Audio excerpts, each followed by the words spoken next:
Kino's Journey, or Kino no Tabi, depending on where you're reading or watching it from, is an anime based off the manga of the same name. It follows a traveler who rides around on a motorcycle, also the motorcycle talks, throw that out there, it's like Kit from Knight Rider. The original show came out in 2003, and that's what we're going to be talking about, mostly because I've actually seen it, and also, from what I've heard, the remake just isn't that good, from CGI characters to a mischaracterized Kino.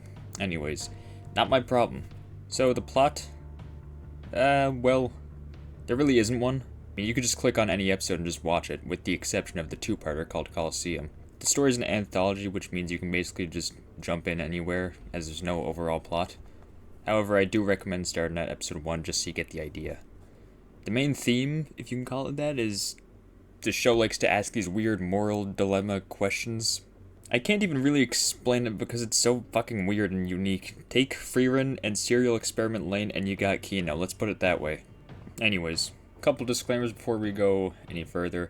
Number 1, this show is dark, and it talks about stuff like life and death, so if those subjects freak you out, might not be for you. That being said, those subjects freak me out and I love the show, so maybe you could stick around, I don't know. Up to you. Number 2, I will be spoiling every single episode. So, go watch it if you want to, because I'm about to ruin it for you. Episode 1, Kino fucking dies. No, I'm just kidding. But they do come close, though. This episode, we get introduced to Kino, who's the main protagonist. Something interesting, though. In the Japanese version, Hermes, the motorcycle, stops talking a solid seconds before Kino yells at them. But in the English version, Kino almost cuts Hermes off. Sorry, I don't know if that was... I just thought that was cool. I foresee me buried under millions of grains of sand right where I sit, with you mummified right next to me, crackled in the middle of the desert. Enough! Anyways, so Kino arrives in the city, but seems to be almost deserted. The place is run by robots, not a single human in sight until Kino stumbles upon one. Turns out that everybody can read minds, making it impossible to hide secrets from one another, causing everybody to eventually hate each other because, you can't hide anything. Make an incredible invention.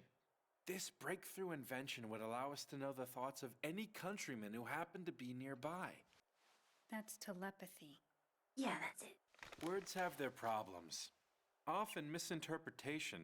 Things you didn't like about someone were shared with them, and all that did was instigate or amplify anger and hatred.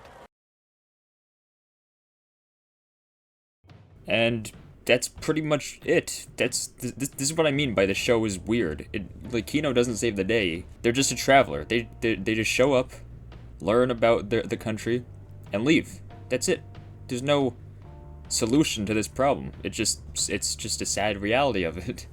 Episode 1 is like a softball compared to like all the other episodes, by the way, so get ready for that. Episode 2, probably the episode with the most obvious theme. Basically, Kino finds these 3 dudes in a snowstorm with no food, so they offer to help. After killing rabbits, and yes, this show does the Last of Us meme, you know which one I'm talking about. After killing the rabbits, Kino wonders why they have the right to take the lives of rabbits to benefit themselves. Good question.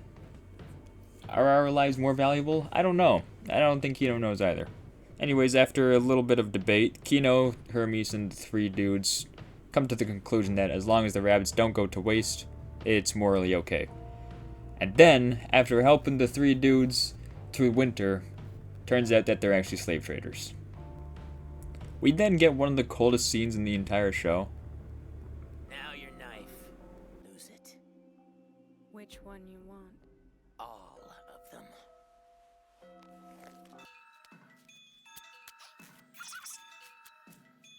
The episode ends with Kino killing the slave traders and finding out that they ate all of the other slaves to survive in the winter.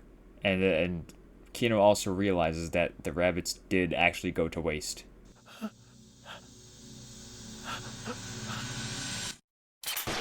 Was this entire thing for nothing? Did Kino just waste the lives of rabbits just to kill the slave traders? I don't know. I don't know if Kino knows either. This one was a little more broad and obvious, but it's gonna get weirder. Episode 3, really quick, you may have noticed at this point that I keep referring to Kino as they.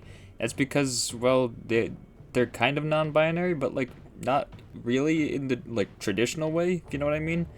But, like, in the way that Kino just doesn't care about their pronouns. Like, Kino's just Kino. There's this interview with the creator where, in one story, Kino refers to themselves with male pronouns, but then uses female pronouns by the end of the story. It was originally supposed to surprise readers, but in reality, it's just shown that Kino could give less of a shit about something as dumb as pronouns. Because at the end of the day, Kino's a traveler. That's it. Anyways, actually episode 3 this time.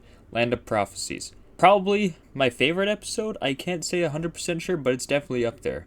So Kino pulls up to this town. They're all like, hey, guess what? The world's gonna fucking end tomorrow. And Kino's like, okay, sure.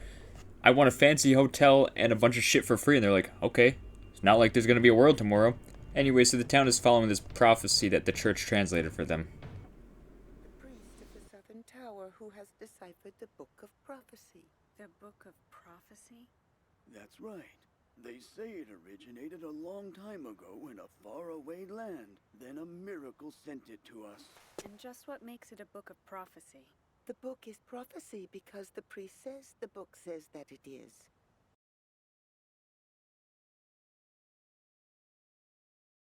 Yeah. I know, if you can't get a theme from that, I can't help you there. Anyways, so woo, the world doesn't end. So Kino just leaves. So then Kino goes to the land of sadness where everyone is sad. Basically, this gondolier explains that a poet wrote the saddest poem ever. I don't know. Anyways, the point of this is that the shopkeeper explains to Kino that another traveler wrote down the words into a book because they said it sounded like a prophecy. Another traveler passed through here many years ago. He didn't stay long, but before he left, he wrote down the poet's lyrics of loathing into a book, saying they were words of prophecy. Sometimes I wonder about the people out there who've read it. Did you say words of prophecy? After the day of declaration, and after the night the 19 cold moons cross the sky, the world shall meet its end with the rising of the sun. What else can one do, other than smash the green plate? Then, in an unexpected turn, we cut back to the first country in the episode, where Kino set up camp outside their border, and another country's army shows up to blow them off the face of the fucking earth. Because you guessed it, they also got a prophecy. But hold on, their church and philosophers were able to translate it, and the only way to save the world is to blow up that fucking country over there. Are you picking up on what the theme is here? Yeah? Okay.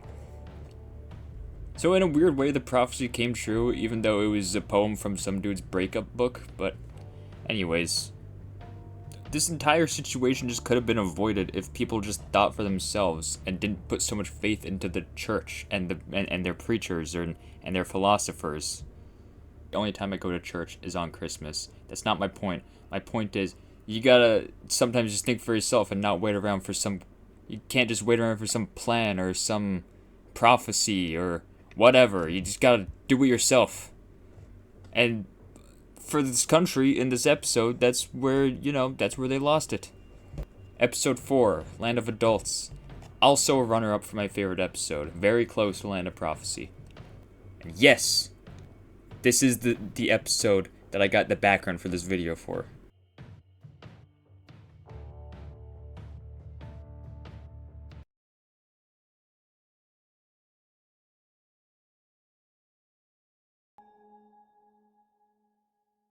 When I met the traveler who called himself Kino, I was still living in the place where I'd been born. I was 11 years old. This is Kino's origin episode. It explains why Kino is traveling. Kind of. Basically, Kino met a traveler named... Okay, stay with me here. Named Kino. Let me explain. Our protagonist doesn't actually remember their name, but in this flashback we learned that the traveler they met was also named Kino. So this is going to be very confusing if you haven't seen the show, but here we are. So, basically, the traveler Kino, or OG Kino, or adult Kino, is staying in their country for a few days and stays at protagonist Kino's family's hotel. During their time together, our protagonist Kino explains to the traveler that it's a custom in their country to have brain surgery when kids reach the age of 12. Basically, their inner child is taken out of their brain, and you can perform tasks, even the ones that you hate, with a big smile because there's nothing holding you back. Turn you into a perfect adult. Creepy, right? That's just the tip of the iceberg. Throughout the visit, our hero learns about the world and what travelers actually do, and this scene is probably Kino's first time actually thinking for themselves. What exactly are you, Kino? I guess that I'm just Kino. I'm a man named Kino. That's all. Me, Kino, on a journey. Do you like it? I like it a lot. Just so happens that's Kino's 12th birthday. So, they ask if it's possible to not have the surgery, and everybody in the town fucking goes ballistic. What would happen if I decided not to get the operation to become an adult? Is there another way for me to become an adult just by being myself? I can't believe Horrible girl! Horrible girl!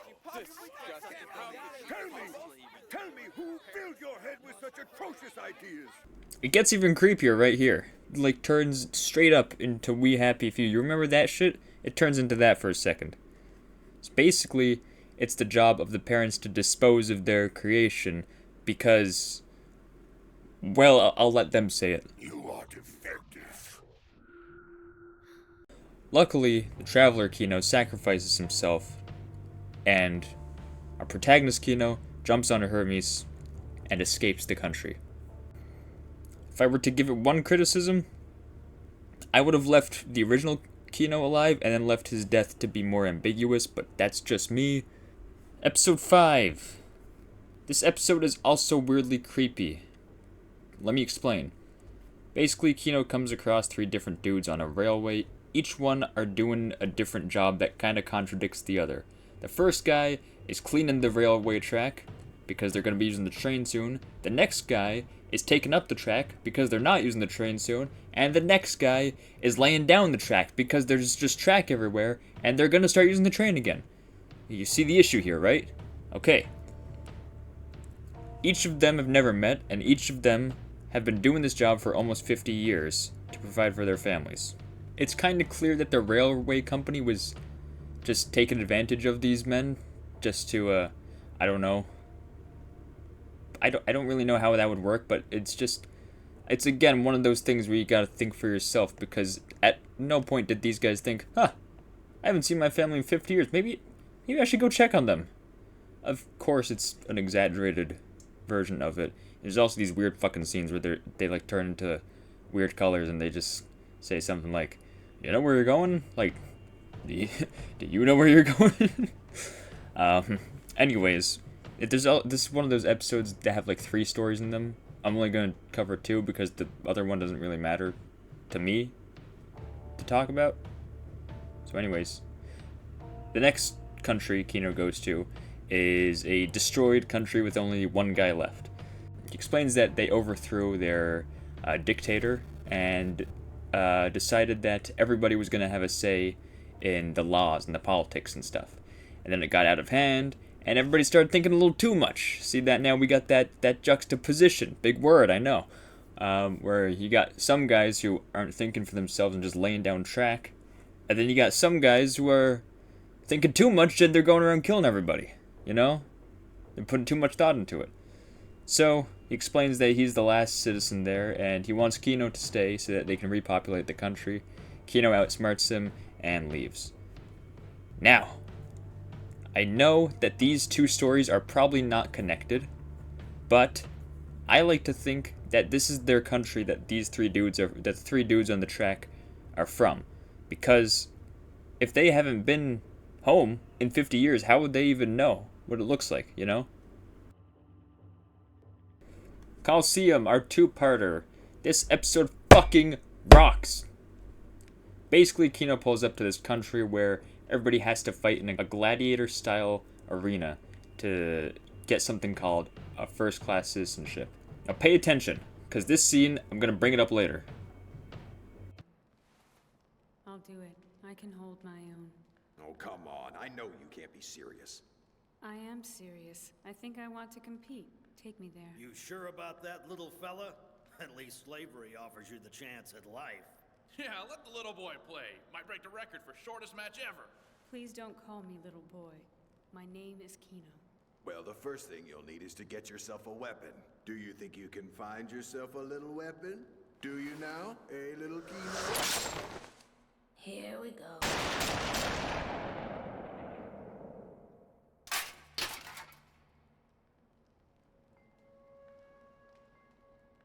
I asked you not to call me little. You see that? You got it? Remember it, okay?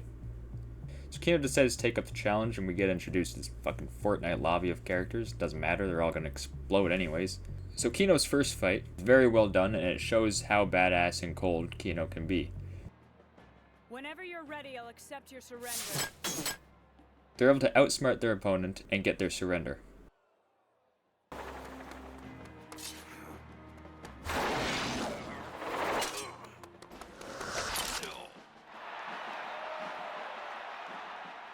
Please surrender.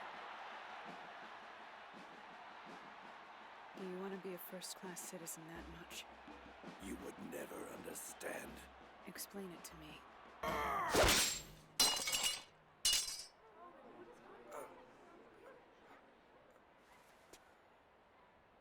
Now please surrender.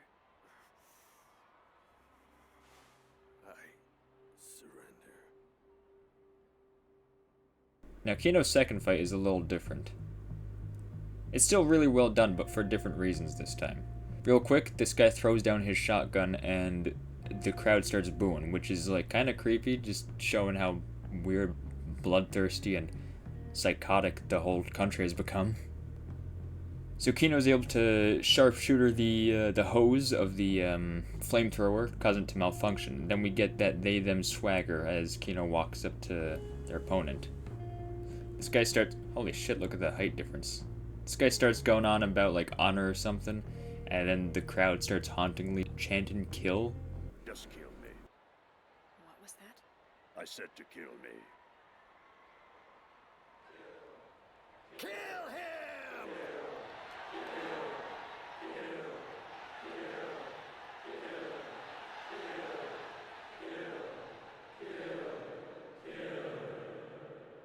Then we get some more of that they-them swagger. It is meant to be, miss. Will you please not call me miss? It's a bit embarrassing. I have a name. It's Kino. Oh, hey, remember that thing I told you to remember earlier? It's come back. No, so Kino doesn't want to be referred to as male or female. Pretty interesting, right? I thought it was. And Kino knocks out their opponent. And that's kind of where the first part of it ends. And that's where I'm going to end the video, because this video is already long enough. And I want to make a second part. So, yeah. If you made it this far, thank you. If you didn't, then I guess you wouldn't be hearing this. Which means I can say whatever I want about you. What do I usually do in end cards? Right, yeah, if you liked it, you know, I don't know how to do this YouTube thing, guys, just, you know what to do. Yeah, if you like this, I'm doing a second part anyways, so tell me if you want more videos like this, because it's fun to make, and like the other two shows I mentioned at the beginning, Freer and Serial Experiment Lane, I like to talk about those as well, just because they're cool shows. Yeah. Also, don't forget to comment your vote for the Cutest Bit of Season 4 finale winner in the last video. Votes are closing November 15th. And yeah. That's pretty much it. So yeah, if you like this, you should check out the show if you haven't already. It's a great show.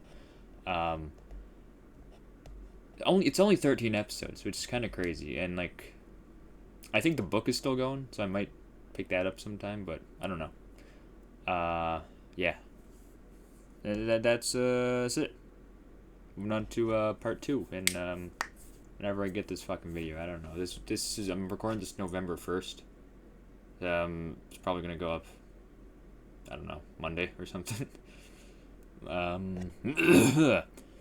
And yeah, it didn't take me super long. I've been working on this for a couple of days. It didn't take me super long to make, so I can probably get the second part out semi quickly, but you know, not like rushing it or anything, just like, you know what I mean. You like this that little like setup I had with the screen? I liked it, and that's all that matters. So I'm not even asking your opinion. I'm telling you to agree with me. Anyways, I'm done.